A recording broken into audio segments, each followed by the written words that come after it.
Salam semesta, hidup itu jalani saja. Dari buku Misteri Berserah Kepada Allah, karya Ibnu Athaillah As-Sakandari. Keutamaan makom penghambaan. Sahabat, kedudukan paling mulia yang diberikan kepada manusia adalah sebagai seorang hamba. Ketika Rasulullah SAW diberi pilihan menjadi nabi sekaligus raja atau nabi sekaligus hamba, beliau memilih kedudukan sebagai seorang hamba yang mengabdi kepada Allah Subhanahu wa Ta'ala. Itu adalah dalil bahwa kedudukan sebagai hamba adalah kedudukan yang paling mulia dan paling agung. Rasulullah SAW bersabda, "Aku adalah pemimpin anak manusia. Aku tidak bangga." Syekh Abu Al-Abbas rahimahullah mengatakan bahwa arti hadis ini adalah aku tidak bangga dengan kedudukan itu. Aku hanya bangga menjadi hamba Allah Subhanahu wa Ta'ala. Karena itulah manusia diciptakan. Kemudian dalam Al-Quran surat Az-Zariyat ayat 56, Allah Subhanahu wa Ta'ala berfirman, "A'udzubillahi minasyaitonir rajim.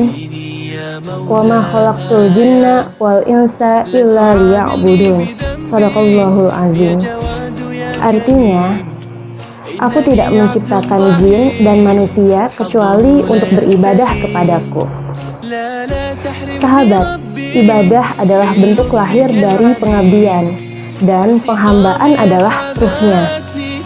Ruh dan hakikat penghambaan adalah tidak ikut mengatur dan tidak menentang takdir Tuhan. Penghambaan sebagai kedudukan yang paling mulia hanya dapat dicapai dengan tidak ikut mengatur. Diriwayatkan bahwa Rasulullah SAW mendengar Abu Bakar membaca Al-Quran dengan suara yang pelan, sementara Umar membacanya dengan keras. Rasulullah SAW bertanya kepada Abu Bakar, "Mengapa kau merendahkan suaramu?" Ia menjawab, "Dia yang kuseru mendengar suaraku." Lalu kepada Umar, Rasulullah SAW bertanya, "Mengapa kau meninggikan suaramu?" Ia menjawab, "Untuk menghilangkan kantuk dan mengusir setan."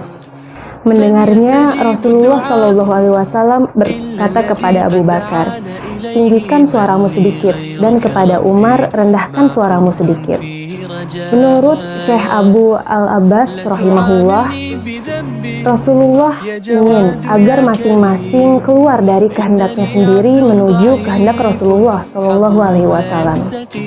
Dari sana kita tahu bahwa keluar dari kehendak diri sendiri adalah ibadah yang terbaik. Wallahu a'lam. Sekian, hidup itu jalani saja. Salam semesta.